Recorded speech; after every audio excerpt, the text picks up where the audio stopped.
You're listening to the weekly Dartscast. 180!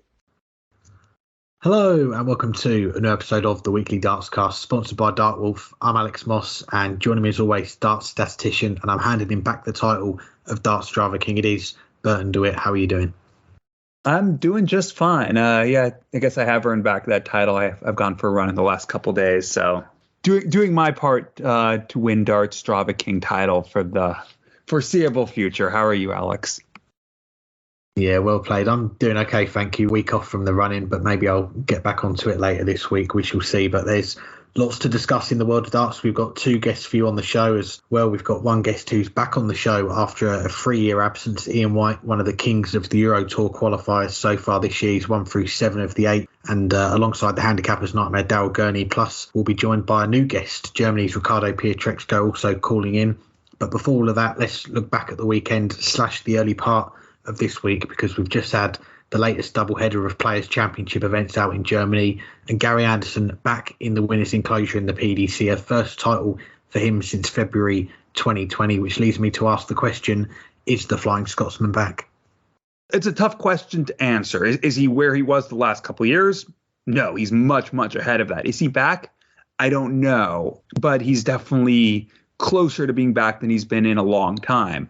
And you'll hear actually later in the show from Ian White about how the pandemic, among other things, affected him. But you have to think that he's not alone. I mean, Ian White says that he's not alone. Plenty of other players are still getting back to their best after 2-3 years of things being amok. And maybe Gary Anderson is another one of those players who just didn't take to the pandemic as well as some other people. Granted, he only went and made a world match play final in the middle of the pandemic, made another world final. So it wasn't like he was playing too poorly, but he didn't win any titles. And his game slowly was dropping off, especially on television.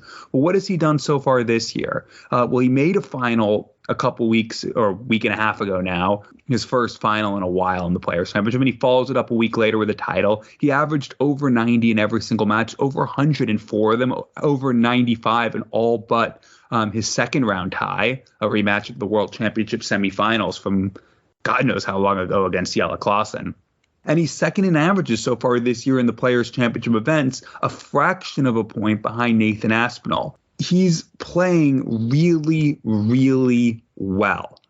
But that's not the same as him playing great. It's not the same as him playing over 100 for fun like we saw him at his best. You know, we didn't have Dart Connect 6 years ago, so we don't know what he would have been like at his best. But we know Michael Van Gerwen was more of a 102, 103 player. Gary Anderson was probably north of 100, which means he's still a point or 2 points below where he was at his best. Again, yes, that is speculation because we don't know for sure. But from the matches we do have data for, going back into the past, the matches that there was data, because some of the boards we did have it, especially at the later stages and especially in the streamed matches, Gary Anderson was usually averaging an average north of 100. To say that he's back would mean he's back playing at that level. And that would also mean he's doing that on television. Let's see how he does when he makes his Euro Tour return in a couple months. Let's see, assuming he gets to the World Match Play, which is now, after the start of the year, did not seem likely, or it seemed at the very least iffy. Now it seems all but assured. Let's see how he does at the World Match, but let's see how he does in the World Grand Prix and the other televised events. If he can be going deep and threatening everyone and playing at the level that he played like at Sunday, because there wasn't play on Saturday. But if he can play at that level like he played on Sunday, if he can play at that level that he's been playing at so far this year, then we can say he's back, or at the very least as close to back as he's going to be. But there's still more questions to answer. He's obviously playing very, very well. He's looking like one of the best players in the world again. And at the start of the year, I wouldn't have thought that was going to happen. I could have seen him having a rebound of some sort, but I didn't think we'd be talking 2 months into the year of him being second in averages. Yes, Peter Wright's barely played any of these Player Championship events in his game. Is a bunch of question marks. Yes, Michael Van Gerwen struggled in his first few Players' Championship events, and that's why he's further down the averages, even though he's now playing a bit better, only winning a title. along the way this past weekend. Even still, even if those players otherwise would have been ahead of him, he's still ahead of Johnny Clayton, who, despite not getting the results, is playing at a high standard. He's ahead of Gerwin Price, who will come on later. He's ahead of Luke Humphries and Josh Rock, both two of the best players, two of the emerging stars last year, who've kicked on every bit as much, or almost every bit as much as they did last year to start this year. Gary Anderson's obviously playing very, very well, but there's a difference between very, very well and great, and 2 months is not going to lift him into that great category that he occupied for some time. So is he back? There are signs pointing that way, but I'm not going to say he's back quite yet. I don't think I will say he's back, at least until we see him on the Euro Tour stage in a few weeks' time. Yeah, I think that's a fair assessment. And if you watched the final on Monday, or if you watched it back on YouTube in the last few days, you'll have heard Paul Nicholson, who was on commentary, signing off the end of that final by saying those words, Gary Anderson is back. And you look at what he's done this year without the Premier League, which that changed to the nightly tournament format last year. You look at Gary's record in the first 3 months of 2022 compared to the first 3 months of 2023, and I had a look, and he's played more games this year. He's won more games. He's thrown more averages in the 95 to 99 mark. He's thrown more 110 plus averages as well, and he's got a title to his name as well. And you think he went the whole of 2021 and 2022 without a senior PDC title, when now he's back winning titles, and he's also back on the Euro Tour as well. He's qualified for the event in the Netherlands coming up, I think, next month. And then Tuesday this week, he's booked his spot in 2 more in Belgium and the Czech Republic. And if you'd have said at the start of 2023, you're going to see Gary Anderson playing PDC events in Belgium and the Czech Republic, my first thought would have been, did I miss the PDC announced World Series events in those 2 countries? Because it's been a long time since we've seen Gary play on the Euro Tour, 2016, so 7 years ago, and even skipping the Grand Slam qualifier at the back end of last year. And he spoke about his reasons for that is that if he didn't qualify outright, then he didn't deserve to be there. So that's why he didn't go into the qualifier. But a lot of people were thinking, is that a sign of Gary Anderson starting to wind down towards the end of his career? And he's spoken on numerous occasions about how he spent the best part of 20 years living out of a suitcase hotel rooms, but maybe not having all that travelling with the Premier League each week this year, having those extra practice sessions with Ryan Searle each week, that's got his hunger back for the game. And it's certainly paying off, isn't it? Because we've seen from the season so far, there was the early glimpse of it at the Masters with that monster average that he had, even in defeat, one of the highest averages that we've seen at the Masters. But I think at the start of the year, there were a lot of questions around Gary Anderson, like you touched on there. Were we going to see him at the World Match Play? He wasn't in a spot going into the start of this year. He's now well placed to be in that event. And of course, when we get towards the end of the year, the World Championship, there is going to be that runners-up money that he's got to defend. So it is a big year for Gary Anderson in terms of consolidating his place in that, not just the top 16, but the top 32. He is going to need to play a lot more events this year, make sure he's in those major events. And doing that, it's going to be playing well on the Pro Tour and getting results. And the title, he averaged just over 100 for the day across 7 matches, and to keep that level over the course of a day, I think that's the biggest sign for me that he is on his way back. And his fans, they're going to be pleased to see him battling in these events, winning these events again. But I think they also want to see him going deep in the major events again. And we're not going to see him get the chance to do that for a few months until the World Match Play. But in the meantime, he's going to be pretty busy. He's going to be playing in Euro Tours, back on stages again, and he's going to be playing in the Players' Championships. And if he can keep producing the results like he has at the weekend and into the start of this week, and making sure he's in those major events, then it certainly shows there is a lot more life in Gary Anderson's career at the top level. But we do need to see him have a say in these major events, I think, towards the second half of the year, before we can really say that the Gary Anderson of old is truly back. There might be some more time before we be able to say that, but we are surprisingly already more than a quarter of the way into the Players' Championship events for 2023, and more than halfway through the Euro Tour qualifiers. But away from the title winners so far this year, who's impressed you on the Players' Championship circuit so far? Well, I started off by going down the list of the overall averages in the Players' Championships on Dart Connect. And first of all, I was disappointed not to see Darryl Pilgrim on there, but we've got your usual suspects in there. You've got your Premier League players, Nathan Aspinall, Johnny Clayton, Gerwyn Price, Gary Anderson, who we've just spoken about, Luke Humphreys, Dave Chisnell. But the first name that I got to, where I had to stop, was at number 9, and Gian Van Veen. And this is his first year with a tour card. He is a Players' Championship finalist from last year, but he's come into this season with a little bit of pedigree behind him. But this year, from the 8 events, he's already made 3 quarterfinals. And when you look at it a bit closer, his first weekend with that tour card, he lost in the first round both times. So that's 3 quarterfinals in the last 6 events. So it looks even better. And he's had some scalps already. He's beat the likes of Clayton, of Josh Rock, Dave Chisnell, Rob Cross, James Wade. And you look at the opponent's free dart average, which you can look at on Dart Connect as well. And that's the 5th highest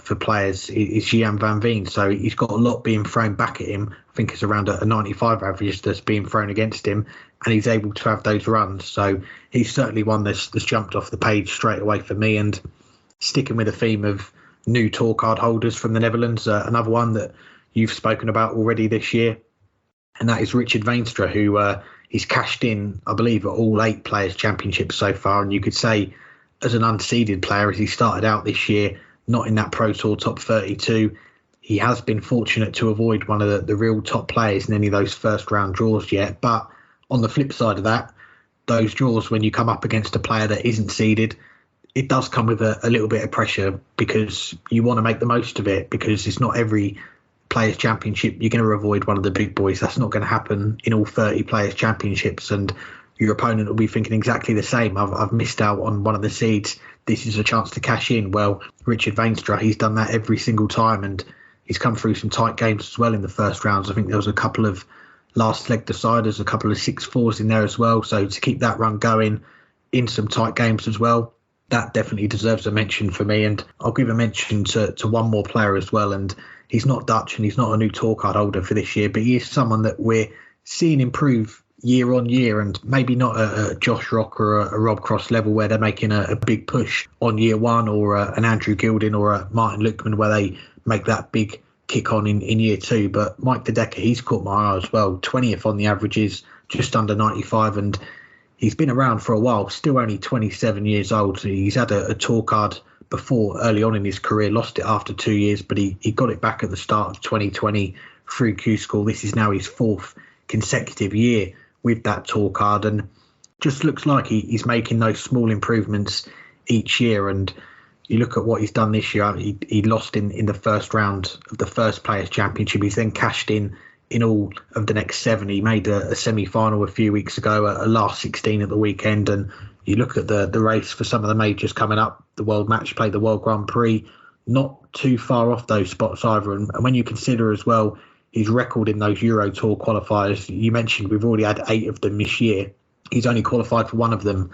And last year, towards the back end of the year, he only qualified for 1 as well. So to be in with a shout of Blackpool and Leicester with that lack of Euro Tour activity, for me, is something that sticks out for me. He's playing well on the floor, and I think he's someone to watch out for, because we've spoken a little bit about darts in Belgium with Kim Huybrechts on the show recently after he got back in the winner's circle. You spoke with Matt Porter as well about Belgium, a country that's seeing a lot of growth in darts, and Kim and Dimitri van der Berg, they are the 2 leading lights. But Mike De Decker, he's showing some glimpses in these Players' Championships that he could maybe be the next one from Belgium to have that breakthrough. Yeah, you mentioned all those players I had written down, and 2 I was planning to talk about where you mentioned. Apologies.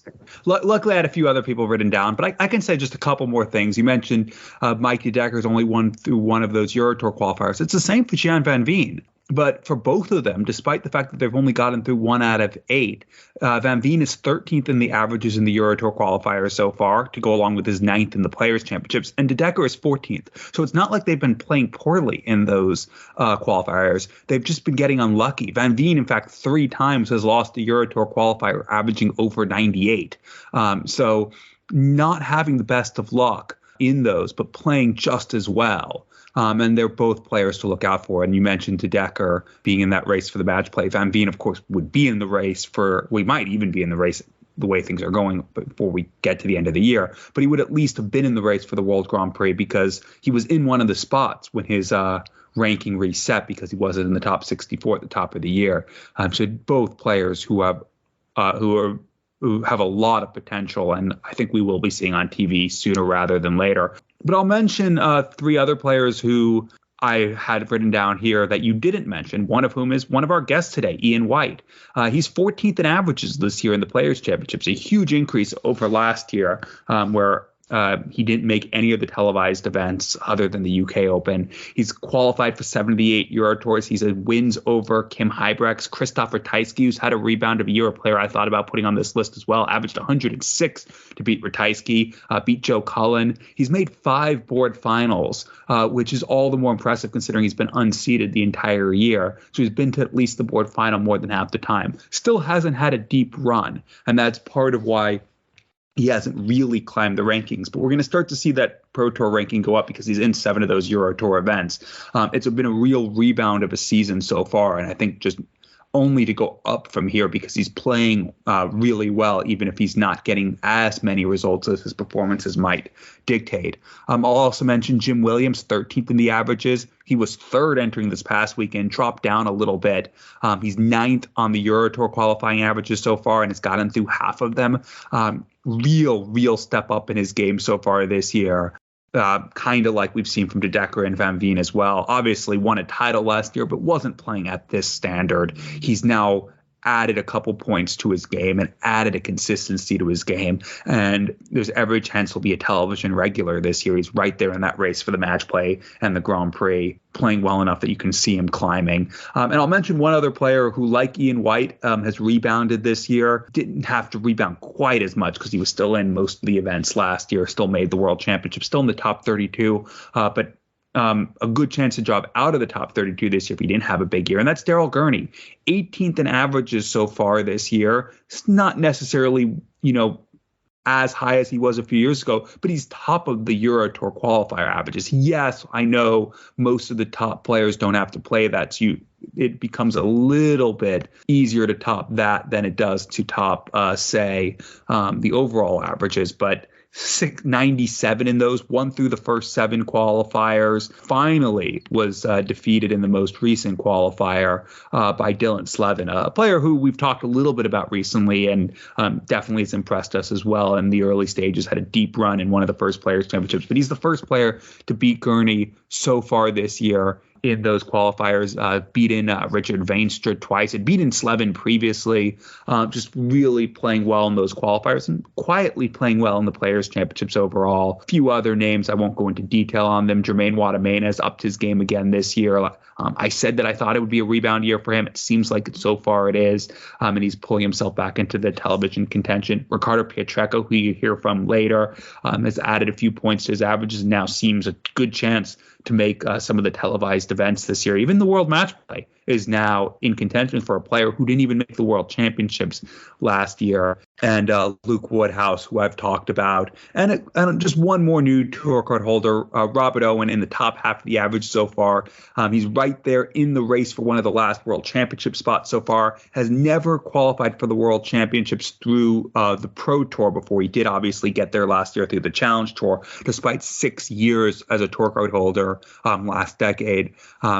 Robert Owen has been a player who has improved pretty much every year that he's been on tour. It's been a few years since he's been on tour, but he was very close his 6th year on tour and, of course, made a deep run in the UK Open that year. It seems like he's upped his game again. He's just a player who just keeps getting that little bit better, and maybe this is the year that gets him into the World Championships by right. And if you think top 64 in averages is about what you need to be over the course of the year to make it, he's 57th right now, so he's right there. Some good picks there, and one of them that you mentioned we're going to hear from now. Here's our chat with the 3-time European Tour champion, Ian White. I'm joined today by the 13-time PDC title winner and 3-time winner on the European Tour, Ian White. Ian, how are you? I'm fine. Is everyone okay?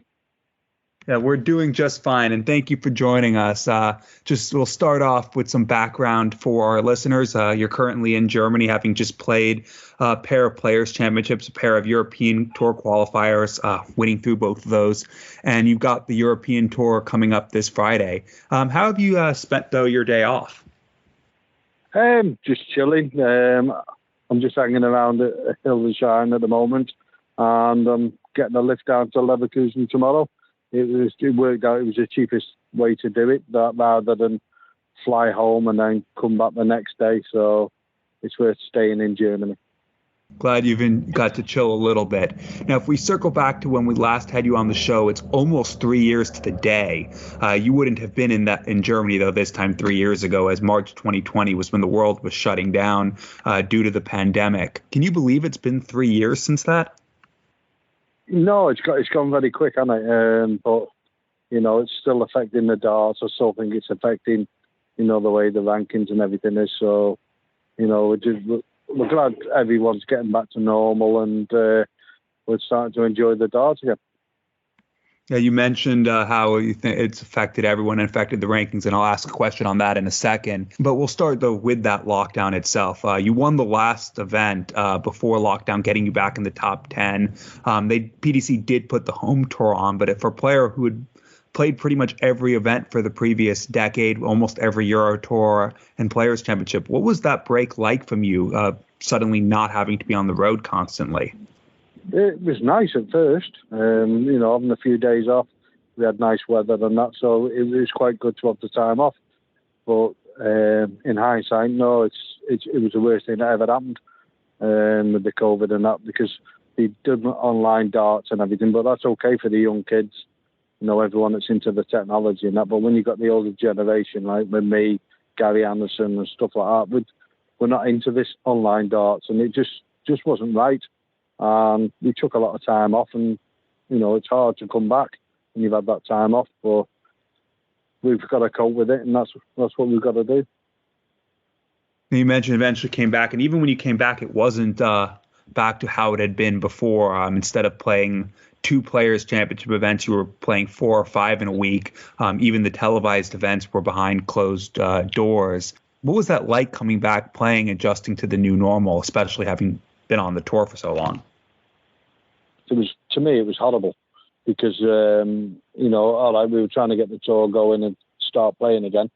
But when you've got 5 days in the hotel, you can't come out. You're living out of a cooler box with, your milk and your cereal and stuff like that. It was horrible. The first day, you got tested with COVID, and you had to stay in the room for 24 hours. And you couldn't come out because you had to wait for the results to come back.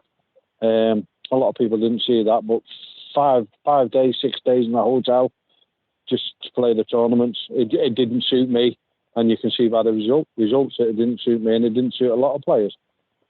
Now, we have to mention, though, you almost broke the internet recreating the Cristiano Ronaldo pose on the stairs. Does that picture still crop up, and are you surprised you didn't get a calendar deal off of it? Yeah, I'd love the calendar deal, but I don't think it'd have been, good for anyone. I don't think we'd have sold any. But yeah, that was a bit of fun, that was, during COVID. But everyone was downhearted, and with the COVID and that. So I'd done something like that, and the comments I got back was that Ian White had a carpet, and Cristiano Ronaldo didn't have carpet on his stairs. He couldn't afford it. But yeah, it's so funny. But yeah, it still pops up, and even with the carrier bag, that still pops up as well now. So 2020, as you said, was horrible. One thing that wasn't horrible out of it was the European Championships, where you averaged 103 in getting your first win on television against Michael van Gerwen on a 10-4 win in the second round. What did that win mean to you? It meant good. It shows that you can go and play on stage. You have that many people that say certain things about you, and and every time you play on stage, it comes up all the time. It starts getting a bit boring, but what people say, but it is what it is. And yeah, I beat Van Gerwen, on his own stage in his own country and stuff like that.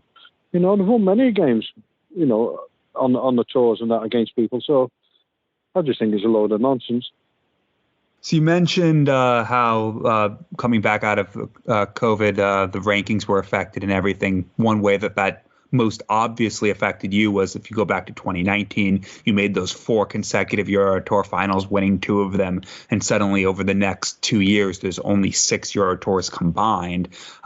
4 in 2020, 2 in 2021. And that obviously affected both your Pro Tour ranking as you dropped from number 1 and then the main rankings as those events came off. How frustrating was it to see that money drop off and not even have the events exist to try to defend that?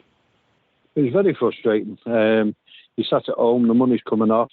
You've got all these other sports in the world that are, like football, tennis, golf, and they all froze their leagues. They all froze theirs, but we didn't freeze ours, and we had to sit at home and watch all the money come off, which, my personal view, it wasn't fair. But that's just the way it is, and that was the rules that we had to go by. And 2 years down the line now, there's people now that have lost their tour card. John Henderson's one, Andy Bolton's another. They're just 2 of my friends, but there's a lot more that have lost their tour card due to this COVID. It's 2 years down the line. And that's what our rankings is over 2 years. So these lads now, have lost the card and they're fighting now to earn money and get back up there. But I just think it should have been frozen. But that was my personal view. But we have to go with what rules they are, and that's what we go by. Was there any talk about freezing the rankings that you know about, or is it something that they didn't talk about, or you just don't know? Well, we talked about it. The players talked about it and said it should have been frozen or had a COVID league until it kicked in again. Make a different league. We have about 4 or 5 different leagues. So why not have a COVID league for 2 years or a year and do it that way? But I think it was all to do with Q School, because it happens every year, and certain people have got like 2-year cards. We're coming to the end and you couldn't give them a 3-year card. So bit of politics and that in there, but I assume that's what it is. But hey, that's what it was, and that's what we've got to go by. Well, let's get on to some more recent times. In one match from 2022, Alex spoke to Luke Humphreys about it, and it's one of the most incredible finishes that either of us have seen, not in person, obviously, but on Dart Connect, that 170 in the decider to beat Luke, with him waiting on 38. Is that the most clutch finish you've ever hit? Yeah, I think so. I think it was a tough finish to do, and when the 2 go in, you step back and just throw it the ball, and sometimes it will go in, sometimes it will go in there double one. You know what I mean? It was just one of them darts, and it went straight in for me, which was good. And look where Luke is now. Luke Humphreys is playing well, and he's well up there in the rankings and that. So it was nice to get a win over him. Of course, the rest of 2022 did not go quite as well. We saw you a few times on the Euro Tour, but on the TV, it was the first time in pretty much a decade that you missed the match play, the Grand Prix, Players' Championship Finals, and of course the Worlds. How much did it hurt missing out on those majors after being a regular in them for a decade? It hurt all the time. I was watching the people on there, but I had an operation that year, and that was more important. I needed to get that sorted and get back to playing darts, and watching everyone at the Worlds, watching everyone, especially the Worlds, because they had like 2 months off. But Players' Championships, like you said, World Grand Prix, just missed a lot of them, and I don't want that to happen again. So it's a good time now to get my head together and try and get back on the TV tournament. So you mentioned operation. I'm assuming that was during the time off, and what was it? Yeah, it's kidney stones. They had to. You couldn't get it out. It was 2 centimeters long. So they technically it was 20 millimeter. So they had to drill into my back and go into the kidney and get it out that way. It couldn't pass it any other way, and I was in agony all the time. So when we were having these 4-day and 5-day Pro Tours, I was trying to play the game. I'd play one game, lose. I'd go back to my hotel room, run a hot bath, and curl up in the bath because it was the only thing that could ease the pain. And that's what I was doing all the time. And I needed to get it done, and that's what I had to do. So I had to take the time out and, get myself right. Assuming everything went well? Yeah, everything's good now. There's no more kidney stones, but we'll see in the next year or 2 because you don't know if it's hereditary or, you know, whether I'm going to get them again. So we'll see. Well, glad to hear it. And it seems that you've been making a better start this year. We'll come to that in a second. But the year started with one of your good friends on tour, Michael Smith, winning the World Championship and becoming number one. You and him have been practice partners for a while. Do you still get together and practice, or has it been more difficult with his added commitments as world champ?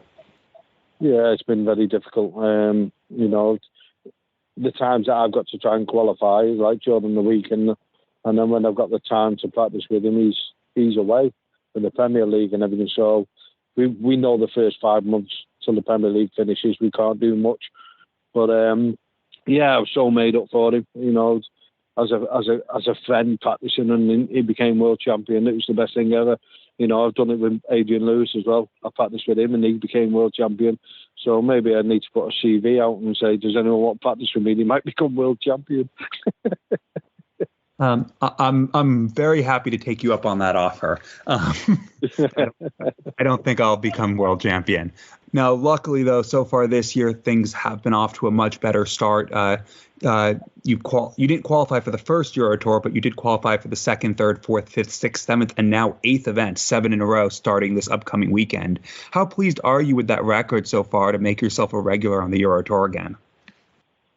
No, I'm very pleased. The hardest thing is qualifying. But, you know, with missing the Worlds in December, I sat down and I just thought to myself, I need to change my ways. I need to do certain things that, you know, get my head together and get back on winning ways.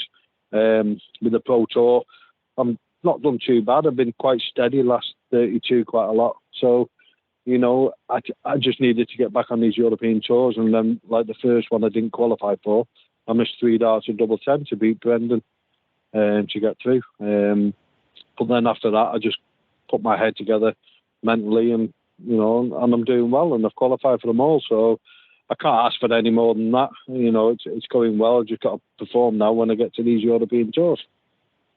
Well, of course, this will be your 87th Euro Tour event. Very few players have played more than that. We mentioned at the start, you've won 3 of them, made 3 finals, including 4 in a row. Obviously, beating MVG in a last leg final in the Netherlands will be hard to top, but what are your fondest memories of playing on the European Tour? I loved it. I loved going to the different places. You know, like you said, that month was just brilliant for me. 2 wins and 2 runner-ups in 1 month. Everything just went for me.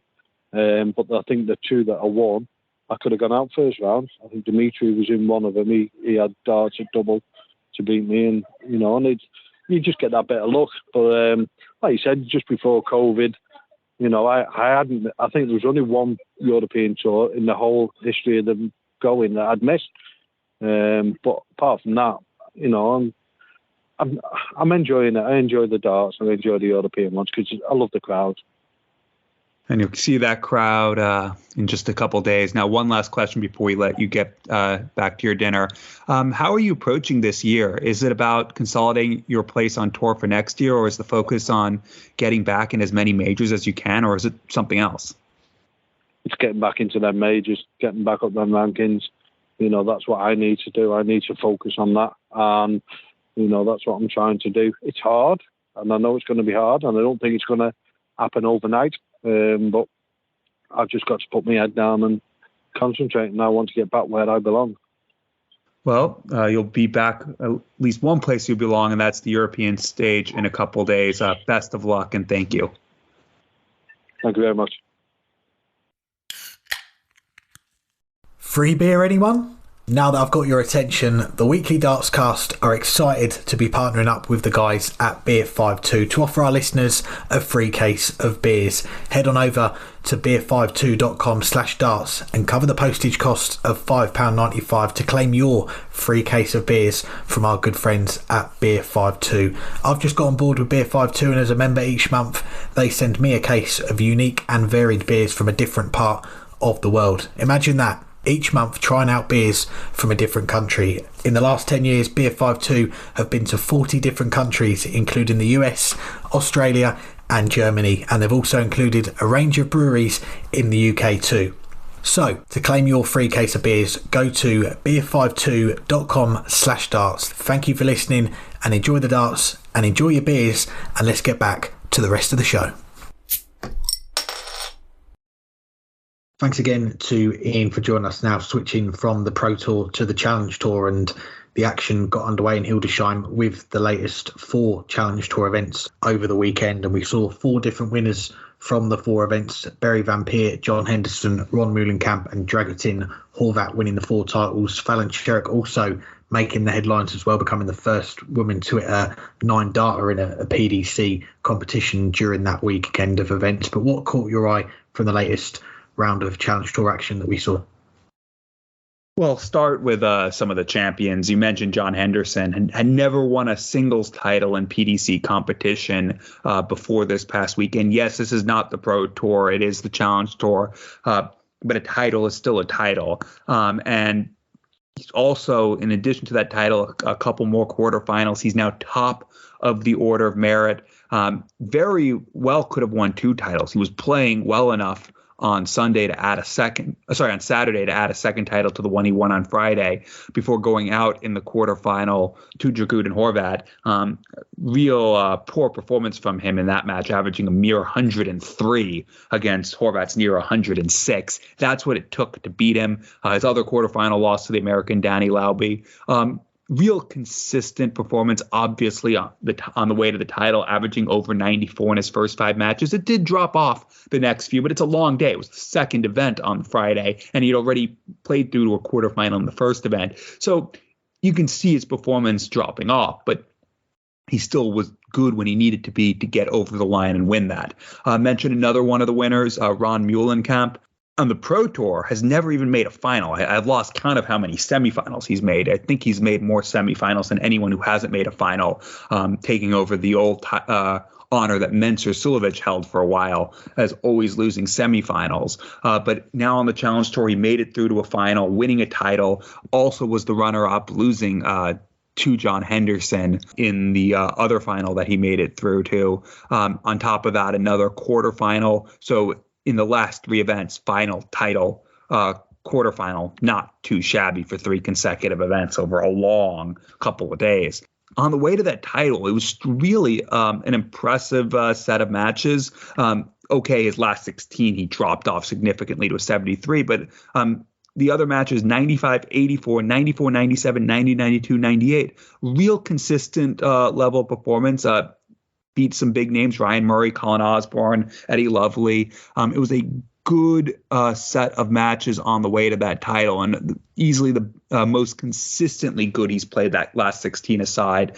But he's finding ways to keep winning, and to won through to 3 consecutive quarterfinals, 2 finals, a title, really impressive. But I'll end with one player who didn't actually win a title this weekend. It's a player that you mentioned earlier in the show. You were disappointed not to see him on the Players' Championship averages because he hasn't been there, but still 16th now in the Challenge to order merit after another good weekend, quarterfinal, last 16 as well, and that's Daryl Pilgrim. He's second in averages. Yes, he's a full point behind James Hurl, who we mentioned after the first weekend had opened up a big lead in terms of averages. It's narrowed a little bit, but Pilgrim's right there in second, one of only 3 players over 90, nearly over 91. And if you look at that run to the quarterfinal, after his first match, 96, 92, 98, 95, 93. The 92 was a fraction below what James Hurl's averaged for the season, but only a fraction of a point. Basically,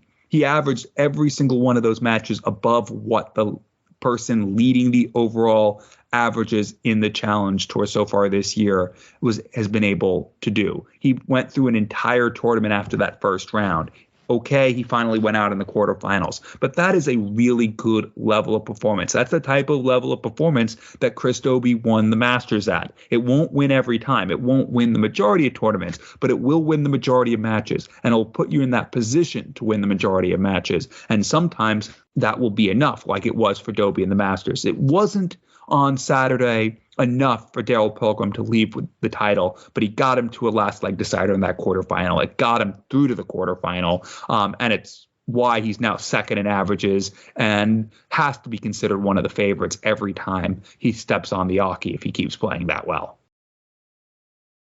Yeah, go on, Daryl. 16th on the Challenge Tour order of merit, but second on the table where it matters, the average is only one more spot to climb for him to get to the top there. And yeah, only 4 events at the weekend as opposed to the 5. The Pro Tour took centre stage on the Sunday, but that is now 9 Challenge Tour events this year, 9 different winners, and we're not seeing someone make that huge mark at the start of the season like Scott Williams did last year, winning 3 of the first 9 and opening up that big lead at the top. You look at that order of merit at the moment and it is very tight. You've got John Henderson £100 clear of Christian Kist, and then Ron Meulenkamp a further £100 back. So very close at the minute, and hopefully this is going to be what the Challenge Tour is going to be like for the rest of the year. We're going to get that exciting race with a lot of players vying for top spot, the spot in the Grand Slam, and then getting into the top 2, getting to Ali Pali and the tour cards for next year as well. And I'll start with the only player that made 2 finals at the weekend, lost in the second final on the Friday, came back the next day, won the 3rd event of the weekend, the first event on the Saturday, and his first Challenge Tour title in 9 years. And that is because we've seen Ron Meulenkamp on the main tour for most of that time in between. He was hovering around about the 45 to 55 mark in the rankings, regularly making the World Championships, but we didn't quite see him make that next step, and that is to make the 32 player majors, like the match play, like the Grand Prix, and ended up missing out on the World Championships at the end of last year, dropping out of the top 64 and didn't get close to winning back his tour card at Q School. And then that transition from playing on the Pro Tour for a long time to then going on the Challenge Tour, it can take some getting used to again, but to make a final and then win a title, and then he got to a quarter final in the last event. So 3 consecutive events on the Challenge Tour, that takes a lot of doing. So I think he'll be happy with the weekend's work for him. And for Dragutin Horvat and John Henderson,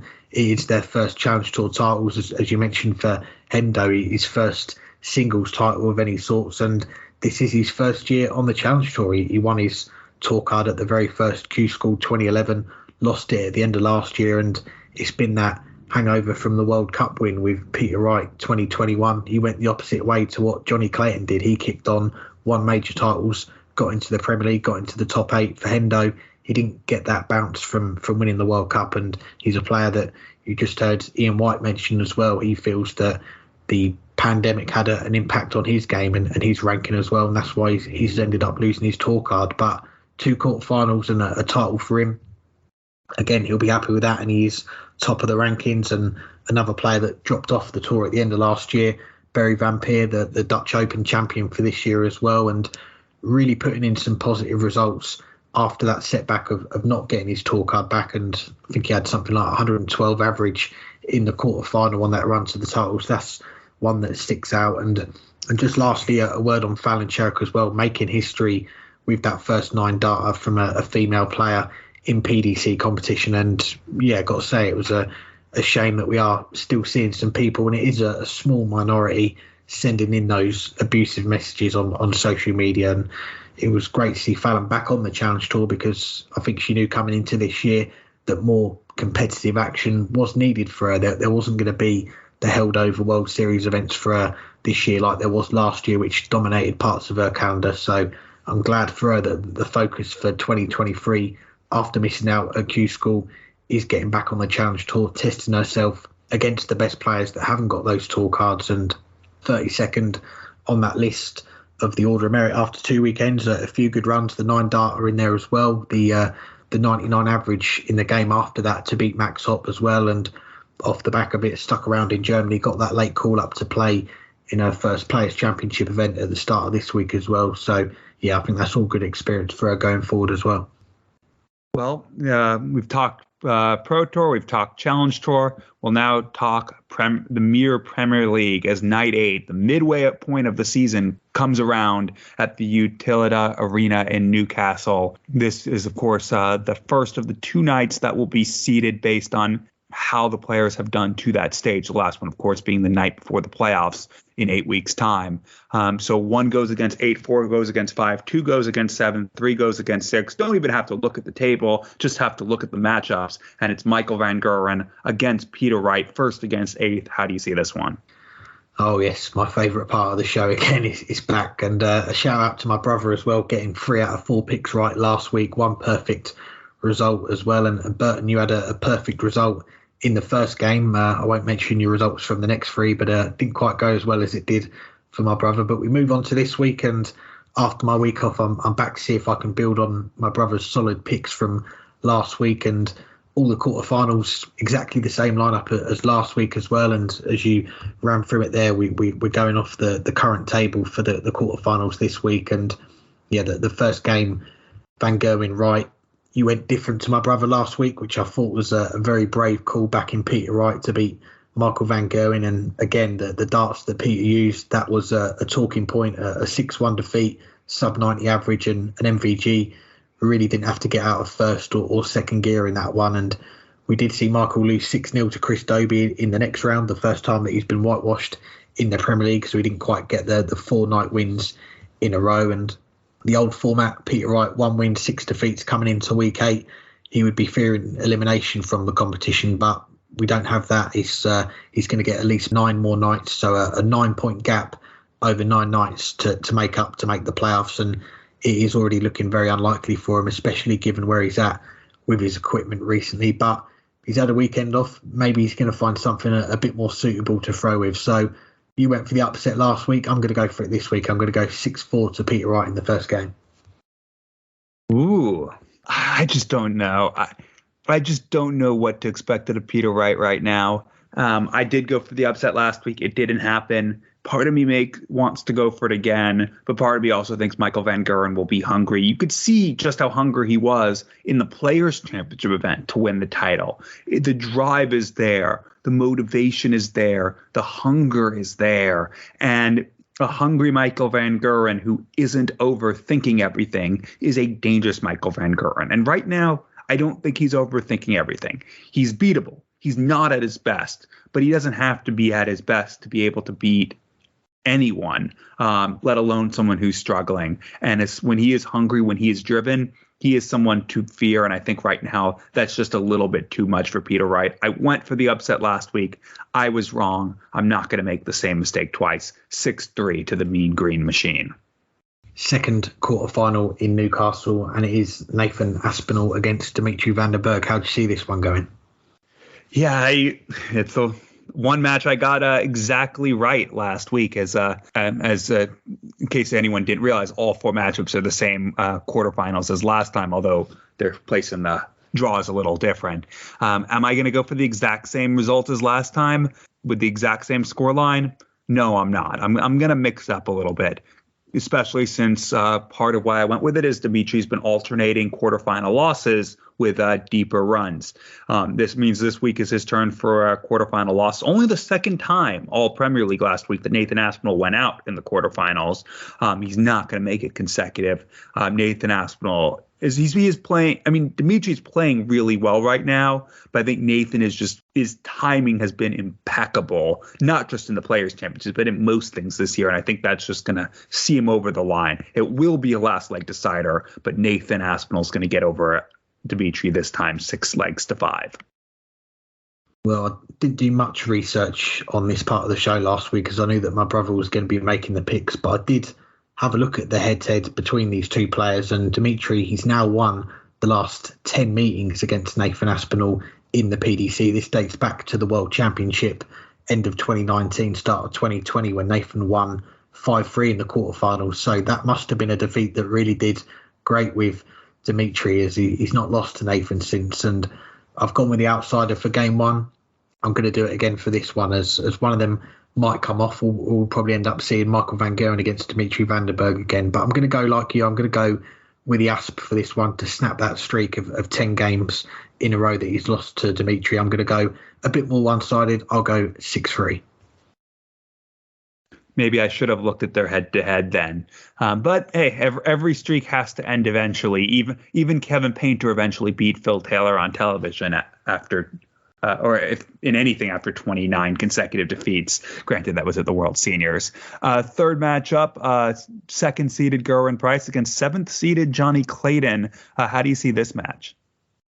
Well, this has been the year of streaks ending in darts. We've had Bo Greaves losing in the Women's Series. We've had Daryl Gurney losing in the European Tour qualifiers. So, yeah, this won't be the biggest streak that we've seen lose with that last game, but with this next one, and we'll come on to talk about Gerwyn Price a bit more later as well. But as far as the Premier League, he's got to be happy. He won the night last week in Nottingham, 2 night wins that he's had so far, and he is second in the table, and he's got a 4-point buffer on 5th place. And I can't recall him having this much of a hot start to a Premier League season. Usually at this point he is playing catch up and he ends up missing out on the playoffs. But Johnny Clayton, on the other hand, I can't recall him having a worse start to a Premier League. He's got to the top 4 2 out of 2 times in his last 2 Premier League seasons, but at this moment in time he's 4 points off the top 4 as things stand. So he's got some work to do, and next week we'll give our review of the first half of this Premier League, the league phase. And hands up, I've not watched much of it, but with these picks I am hoping these results are going to make the table a bit more interesting going into the second half. So again, I'm going to pull for the underdog in this one. Price won the meeting last week. Johnny Clayton's going to get his revenge. I'm going to go 6-4 to the Ferret. Ooh, yeah. They're all so hard to pick. And you mentioned how Johnny Clayton's not in the top 4. He hasn't been in the top 4 all year, but he's only a title behind the top 4 as things currently stand. He could be as high as 3rd if he goes and wins the title and gets ahead on other tiebreakers and other matches go his way. Not too inconceivable because of how evenly matched most of these players are, but he's also currently down in 7th, 4 points adrift of the top 4. Gerwyn Price still has never made the playoffs, but he's given himself that best start, that best chance he's had in a while. Obviously, when he was at his best world champion, he didn't get to play the Premier League because he had to withdraw due to COVID. Gezzy's one of only 2 players so far this Premier League who has not lost a semifinal, but you have to get to the semifinal first. And like you, I don't think he's going to get to the semifinal this time. It'll in fact be the 5th time in 8 weeks that he would lose in the quarterfinals if he does, despite being second in the table. It'll be the 4th time Johnny Clayton gets out of the quarterfinals, but he hasn't won a title, and that makes a big difference. I'll go for another last leg decider just to be a different scoreline. I'll go 6-5 to the Ferret. And the last quarterfinal we've got to make our picks for it is the world number 1, the world champion Michael Smith against the home favourite Chris Dobey. How do you see this last one going? Oh, I mean, Dobey, it's the other player. I mentioned how Gerwyn Price hasn't lost a semifinal. Dobey's the other one not to lose a semifinals, but he's lost 5 quarterfinals, bookended by the title on night 1 and the final last week. And that's lifted him up into 6th place, and he's suddenly only 3 points adrift. It shows you how many points you can get by winning a title, making a final, especially winning the title, that extra 2 points. If he can get another title, he's suddenly right back there in the top 4. But Michael Smith is the world number 1. He is the world champion. He is the best or the second best player in the world, and that's why he is currently at number 1.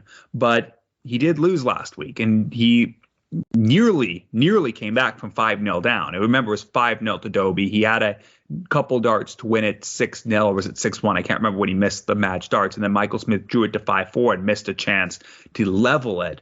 So who knows what could have happened. But Dobey did get over the line. He made the mistake of going 5-0 up again in the semifinal, but he didn't let Van Gerwen back into that one. He had the whitewash in the end. I don't think either one of them is going to get up 5-0, but I do think Michael Smith will keep on like he did in those last 5 legs. He won 4 of the 5. I think we're going to see a similar level of performance, though, from the go. I'm going to go 6-2. I think it's going to be fairly one-sided. I think Michael Smith's going to want revenge, and I think he's not going to let anything, not even Chris Dobey, come in the way of him getting that revenge. So 6-2 to the world champion.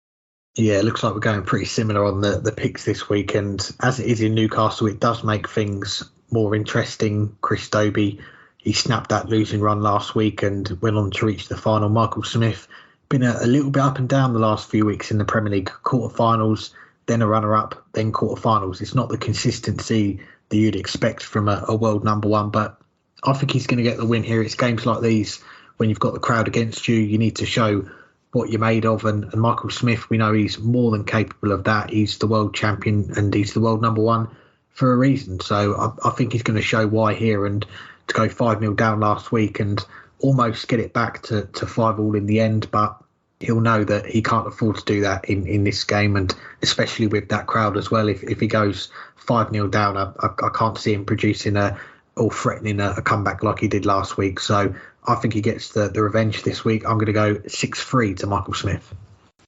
And now we'll come on to our second guest of the week, and it's with the rising German star who made a run to the semifinals at a Players' Championship event this past weekend. That's Ricardo Pietreczko. I'm pleased to say I'm joined by the two-time Players' Championship semi-finalist Ricardo Pietreczko. Thanks for the time, Ricardo. How are you doing? Yeah, I'm fine. Thank you. Thanks for your time, and we're talking in the middle of a busy week for you. The Euro Tour coming up this weekend. You've just had 3 days in Hildesheim for two Players' Championships, the Euro Tour qualifiers. What have you been up to Wednesday and today, Thursday, in between? Is it rest and a bit of practice? Volle Woche gehabt. Erst Players' Championship, dann European Tour kommt jetzt. Und was hast du jetzt in der Zwischenzeit, also gestern und heute gemacht, trainiert, relaxed? Ich habe mich halt am Board, ich habe mein Board hier im Hotel aufgehangen. Halt ein bisschen stressig im Moment, aber ja, hab dann im Hotel ein bisschen gespielt. Okay, so he said it's a little bit busy for him, but he has his board with him and he put it up in his hotel room and basically was in the hotel room relaxing and practicing a bit. On Monday, you made your second Players' Championship semi-final, beating Johnny Clayton and Ross Smith on the way. How pleased were you with that run? Ja, war sehr, sehr froh. Ja, aber das geht halt immer weiter. Ich muss halt noch irgendwie gucken, dass ich unter die ersten 64 komme. Okay, it was really nice to beat like two well-known and successful players, but in the end it were also just two games and still he has to carry on to keep under the top 64 in the end of this year. Well, let's rewind to the start for you in darts. And I was looking at your website. It says you've been passionate about darts since 2010. So when and how did you first discover darts? Meine ersten Darts habe ich 2010. Boah. Wie es war, die ersten Darts, also wie du dazu gekommen bist? Ja, das war durch meine Eltern. Die haben halt mir irgendwann mal ein Bordenzimmer gehängt und war halt ein schönes Gefühl, da mal vor der Schule, nach der Schule immer zu werfen. Okay, so he came into darts with his parents and one day they just put up a dartboard in his room and then he was playing before school, after school and started to enjoy it. We've seen darts has become very popular in Germany over the last 10 or so years, but when you first started playing, what was the dart scene like where you are? Was there a lot of opportunities to play? Also, du hast vor 10 Jahren, wie du angefangen hast, in den letzten 10 Jahren hat sich die Szene ja stark verändert. Wie war das am Anfang? Gab es überhaupt die Möglichkeit für Turniere oder wie war das da? Ja, durch den BDV kann man halt ziemlich viel spielen. Da hätte man BDV, DDV durch die ganzen Verbände. Und ja, auch E-Dart war halt ziemlich verbreitet. Aber ich habe davon jetzt von diesem Boom eigentlich nicht wirklich was erlebt, sag ich mal.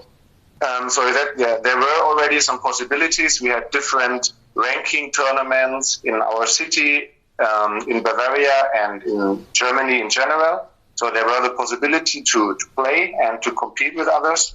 And especially in the electronic darts, there were already a lot of tournaments and he just picked up everything that he could.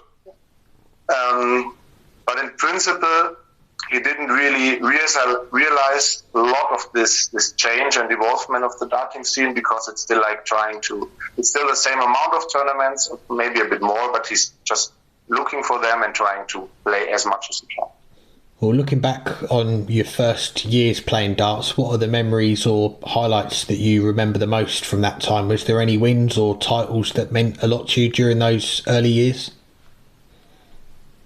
Naja, hauptsächlich das in Japan ist mir halt... Nee, in den ersten Jahren. Achso, bei den ersten Jahren. Achso, ja, das war...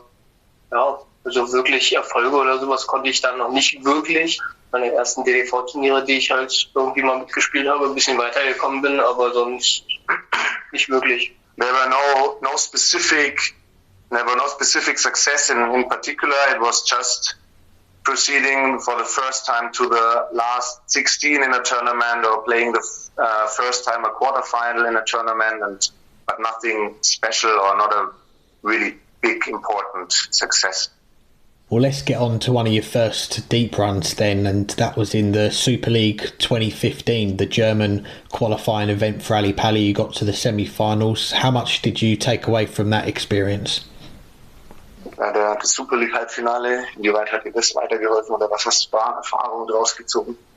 Nee, das war natürlich sehr, auch gut für mich, für meine Entwicklung, vor allen Dingen auch gegen die Besten in Deutschland zu spielen. Das hat mich schon sehr, sehr weitergeholfen.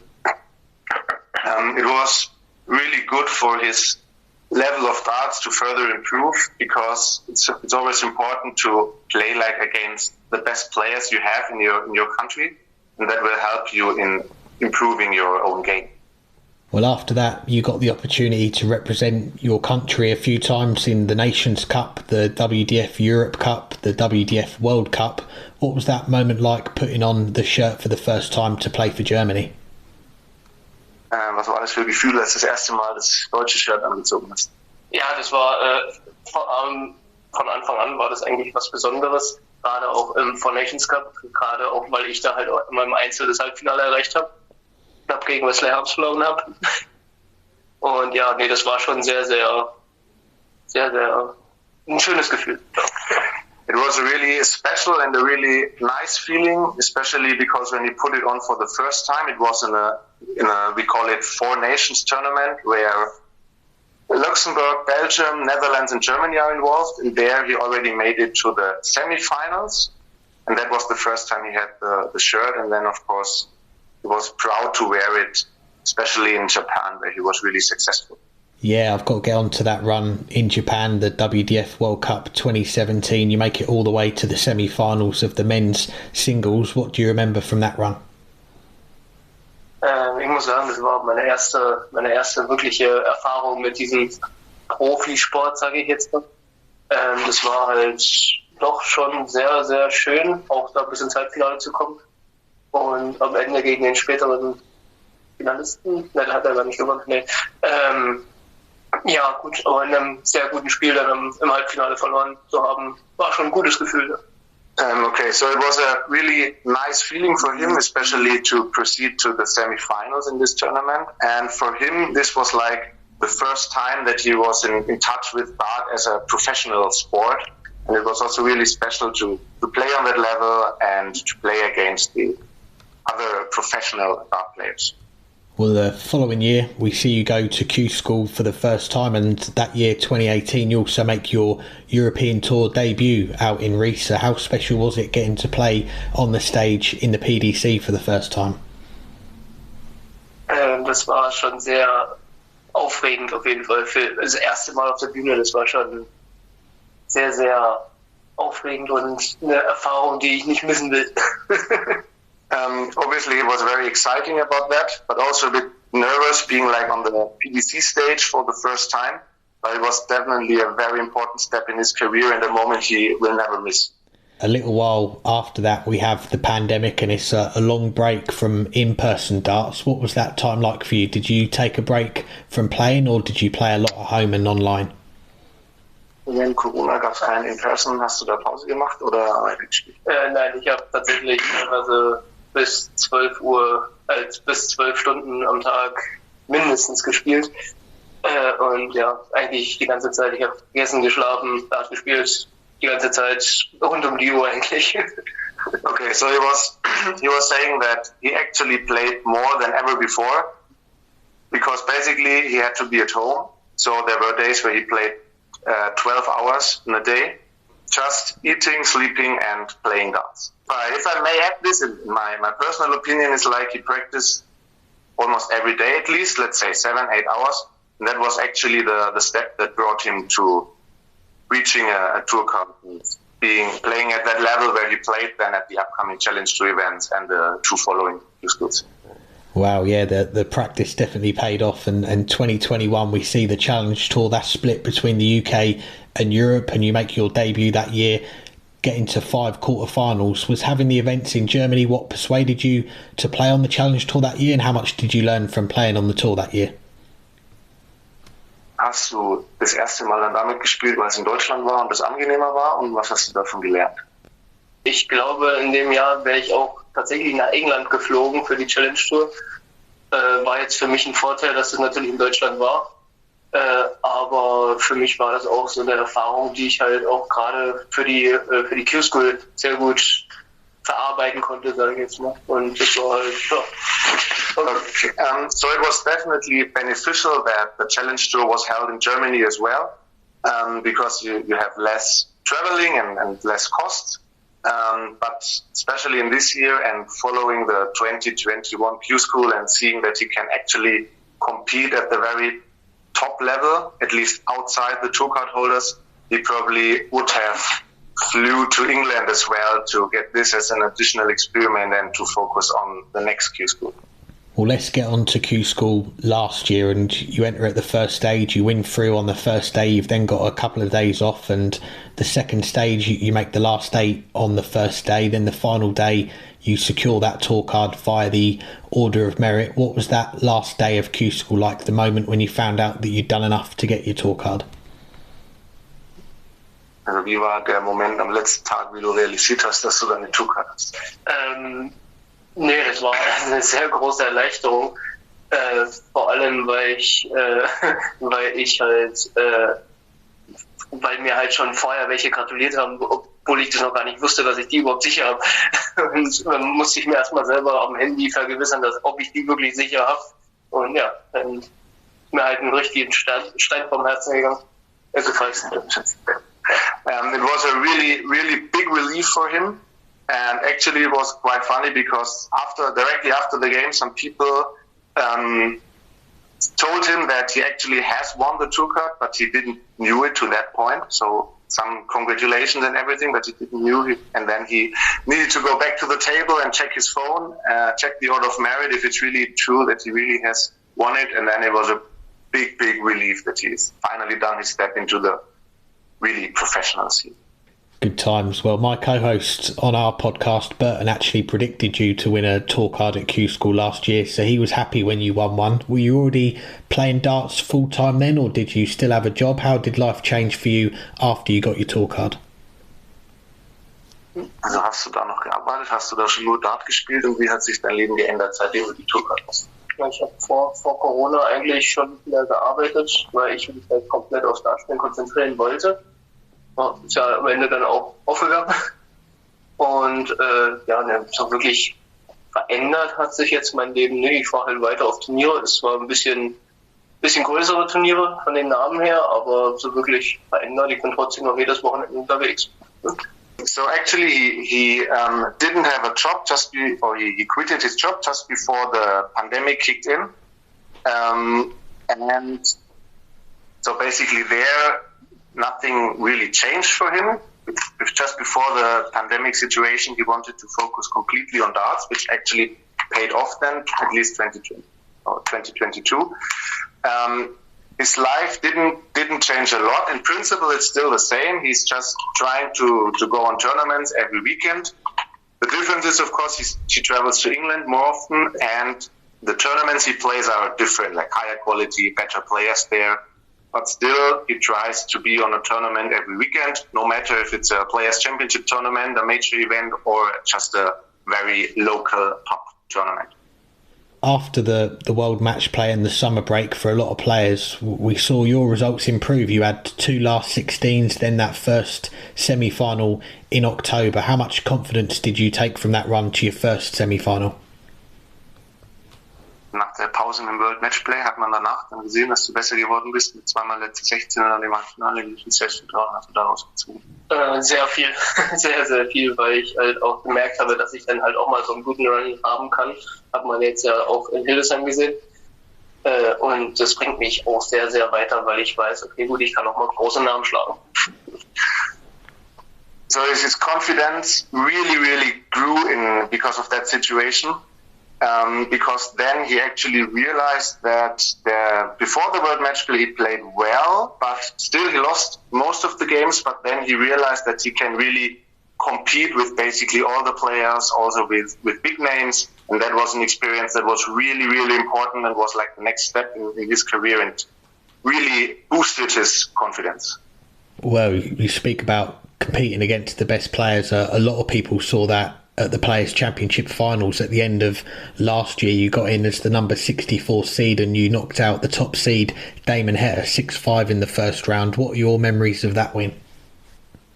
Ja, die Erinnerungen waren eher so ein bisschen verschwommen, weil ich ehrlich sagen muss, dass ich, war halt ein schönes Gefühl auf der Bühne da zu stehen, auch ihn zu schlagen, aber am Ende musste ich mich ja dann schon auf die nächste Runde konzentrieren sozusagen, weil ich ja immer noch im Turnier und du musst ja gucken, dass du das nächste Spiel dann auch gewinnst.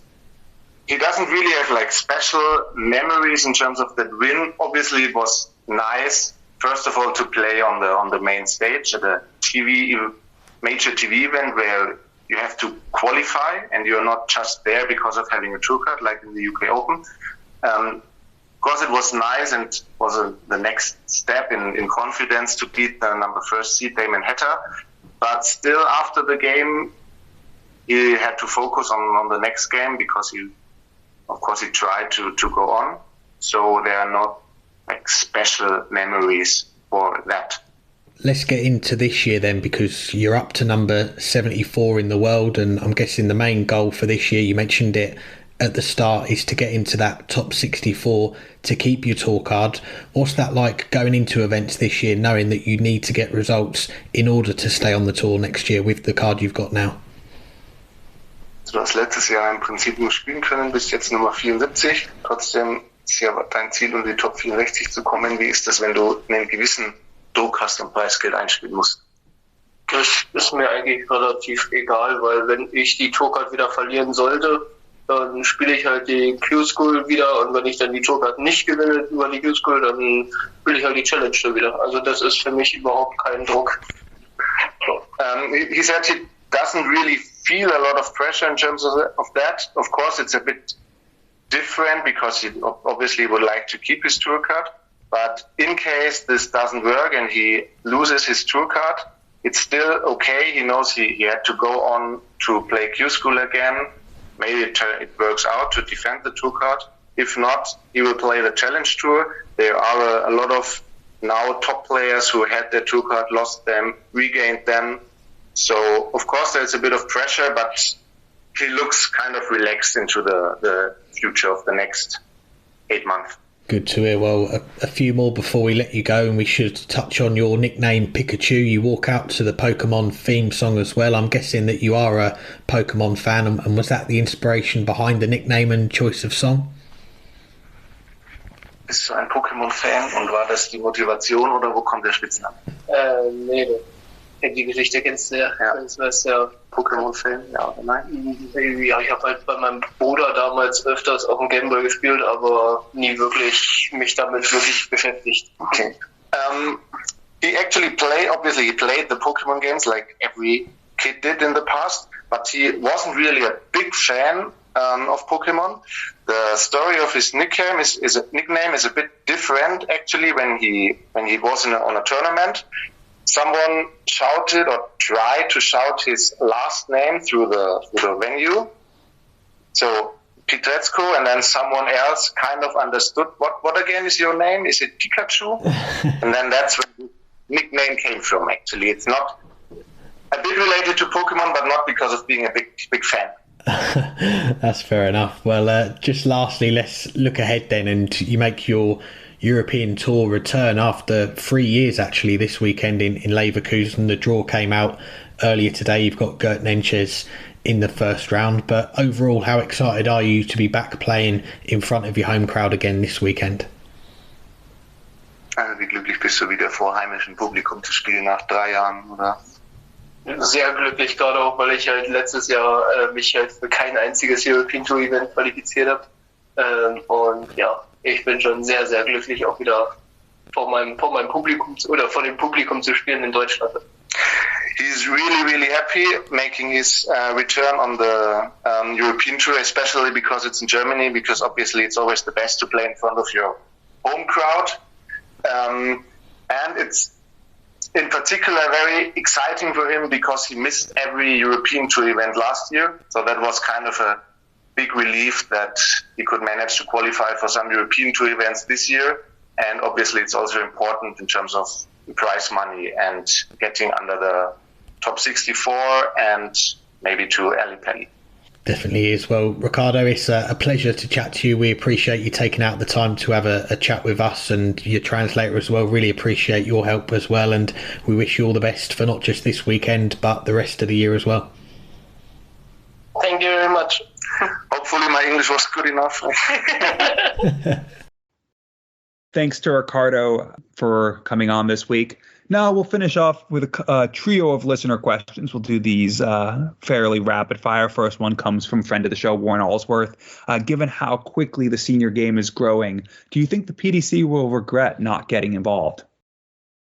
Yeah, this was one of the questions that I've held over for a few weeks. I think just after the World Seniors Championship, we got this one. And of course, the World Seniors returns this weekend, a new event, the Champion of Champions. And I think it's going to be on Channel 5 for our UK listeners Saturday and Sunday in Blackpool, and you can't go wrong with a weekend in Blackpool. But as far as Warren's question, I don't think the PDC are going to have any real regrets. They are the leading organisation in darts. They've got a lot on their plate already. They look after the professional tour, the secondary tours with the Challenge Tour, Development Tour, the Women's Series, the World Series, the affiliated tours as well, and would putting on a seniors tour on top of that stretch them too far, possibly. But I think with Modus, Jason Francis as well, they've got a good team there, and they are able to spread their resources to give it the time it deserves. And we're seeing it grow. It is one of the pillars of the Modus brand, the seniors. And if it was run by the PDC, it could quite easily have been lost amongst everything else they do. So for me, I don't think the PDC are going to have any regrets on it, and I think they'll just say good luck to them, and let's see how far they can take it. Is the seniors something that we're going to see still around in 5 or 10 years? I hope so, but I think only time's going to tell on that one. Yeah, I don't think the PDC regret it. I mean, obviously, we don't know how profitable it is. Obviously, the growth in prize money, the growth in the calendar, and the fact that they're talking about further expansion with regional events is a sign that it's doing well and it's making money. But there's also only so much manpower and woman power that the PDC has, and logistical power that they're able to coordinate. The PDC don't put on darts exhibitions, even though they could be making money by doing that. The PDC is focusing on a specific thing, and that's developing the professional game and the professional tour. And that includes having events for people aspiring to get on the professional tour, whether that's youth players who are progressing or players who weren't able to get on through Q School to the PDC Tour by giving them the Challenge Tour.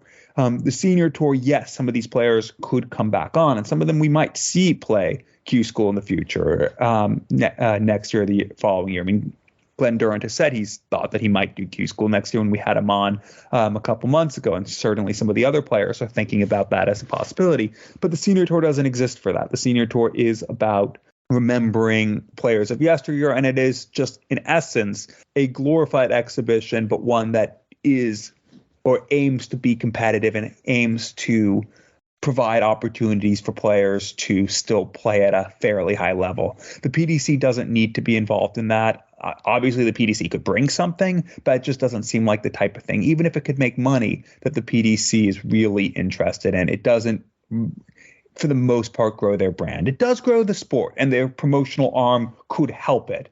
But I just don't see it being the direction the PDC would want to go. And it just doesn't seem to fully fit with their the ethos and pathos that they're building up.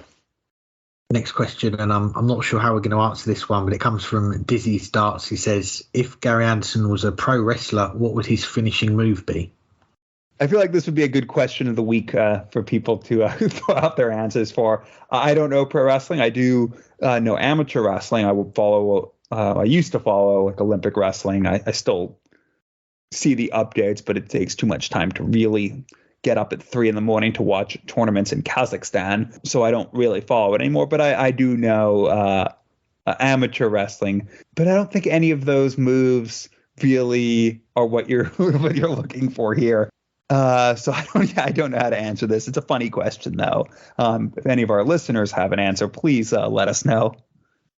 Yeah, we'll throw this to our listeners. I think I'm not sure about a finishing move, but I have to say that Gary Anderson's interview after he won the title on Monday you could have seen that on the wrestling. He was calling out Paul Nicholson, saying I'll have a word with him next time I see him, because he called him, I think it was a bad loser in one of his Sporting Life articles online, and he was swearing as well. You couldn't take your eyes off it. And I put on Twitter as well, one day I hope that Gary Anderson is going to call me out on one of his interviews.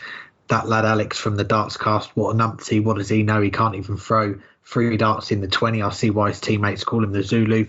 It would be great exposure for the Dartscast. So I think his finishing move would be, after winning the title, grabbing the microphone and calling someone out. Yeah, well, and that would be an accurate reflection, though, on your darts, to be fair. Our last question comes from Nathan Barrington. What is going on with Gerwyn Price? He, despite entering, did not show for the qualifiers on Tuesday in Germany for the Euro Tours. 1 minute looks back at it, next looks uninterested. That's Nathan Barrington's comment. Yeah, I touched on it earlier. We'd be coming back to Gerwyn Price, and it was a little bit surprising to see him pull out of those 2 Euro Tour qualifiers on Tuesday, having already been in Germany for the 2 Players' Championships the previous couple of days. And I was just looking at the calendar, those 2 Euro Tours, the first 2 weekends of May in Belgium and the Czech Republic, and funnily enough, they're the 2 that Gary Anderson, who we've just spoken about, was qualified for. But if he was to qualify for those events, playing the Friday night as he'd be an unseeded player, the night before those 2 events, you've got Premier League nights in Manchester and Sheffield, and they are the 14th and the 15th nights of the season. So it's going to be the business end of the Premier League, and the only reason I can think of is that Gerwyn Price has looked at the calendar, looked at his Premier League season so far and gone, this is my best chance I've had yet to make the playoffs, and also to finish as high as possible in the table, and give yourself the best chance if you make the playoffs to then go on and win the title. So maybe he wants to be as fresh as he can be for the Premier League running. The 9th Euro Tour, I think, is after the Premier League, and provisionally he is around £7,000-8,000 off the seeds for that one and the 10th one. And there are 2 more Euro Tours that he is in, the one this weekend, one next weekend. He's seeded for those 2, so he's going to have a chance to put a run together, get into those 16 seeds for those ones later on in the year. But yeah, I think there is method behind it. Let's see if it pays off, and if he's holding that Premier League title in May, then you'd have to applaud him and say he's managed the schedule well. Yeah, and it's a tough one, and I was going to say similar to what you said. There's an argument to be made that the priority should be getting back in that top 16 of the Pro Tour Order of Merit, where he should be, because he is one of the 16 best players in the world. He's one of the 8 best players in the world. Even when he's off his game, he's still one of the 8 best players in the world. And getting back into those Euro Tour seeds is key, because if you don't, at some point your ranking does start to tumble. And as good as he is, there's no guarantee that he would have won through those 2 qualifiers. Go into the future, if he's still playing the Euro Tour qualifiers, there's no guarantee he's going to get to them. There's no guarantee he'll make the European Championships, because it just takes a couple upsets in the ones he is seeded for him suddenly not to be there. But that said, making sure he gets to the playoffs in the Premier League seems to be a wise move. Yes, it's only £10,000, the difference between 5th place and losing in the semifinal, 75,000 up to 85,000. But then it's another 40,000 up to the runner-up money of 125, and over $250,000, 275,000 for the champion. And his goal is to win the Premier League title. His goal is not just to make that semifinals, but to put himself in that position where, I don't think he's afraid of Michael van Gerwen, but that he's avoiding MVG, that he's assuming MVG is going to be the top seed like it looks like it is. It's not just getting in the top 4. It's getting in that top 3 to make sure that you don't have to worry about the world number 3, possibly by then the world number 2 before the final. And getting back a day early, especially remember these qualifiers weren't on the normal Monday, they were on Tuesday. So it meant you were playing those, you're either flying out late Tuesday night or you're flying out Wednesday morning to get up to Newcastle. Suddenly you don't get any time to get home. You don't have that much time to travel. It's understandable that he took the extra day off to get a little bit of rest before a big Premier League night. I don't think we can read too much into it at this stage, especially with the Premier League going on simultaneously. Anything else for this week? Just to say a few thank yous, firstly to our two guests, to Ian and Ricardo, and shout out to Dave Allen at the PDC and Philip at PDC Europe for their help in getting us in touch with Ricardo. That's 109 of the 128 PDC tour card holders that we've had on the show, so less than 20 to go now. Can we get all 128 by the end of the year? That is our goal, and we'll put the graphic out on social media. Any of the players not in green you might know, do reach out and let us know if you can help put them in touch with us. That would be great to tick a few more off. And thanks to our sponsors as well, Dartwolf. If you want more Dynamite darts content, head on over to dartwolf.tv. Give Dartwolf a follow at Dartwolf180, and to Beer 52 as well. If you want a free case of beers, just cover the postage, head to beer52.com/darts. I've been enjoying a few of their beers over the last week, and you can as well. Go and check them out. And that is everything for me. And one of our guests, he's already stolen my sign off. He said enjoy the darts, but I'm going to repeat him: enjoy the darts.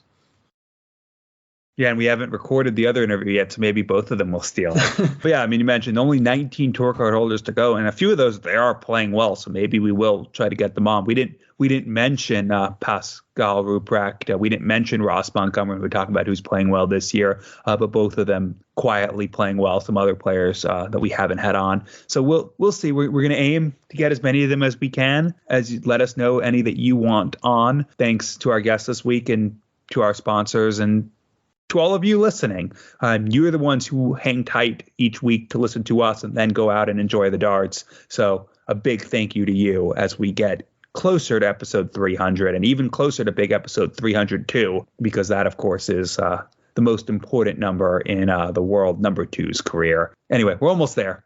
We'll be there soon enough. Just hang tight until then.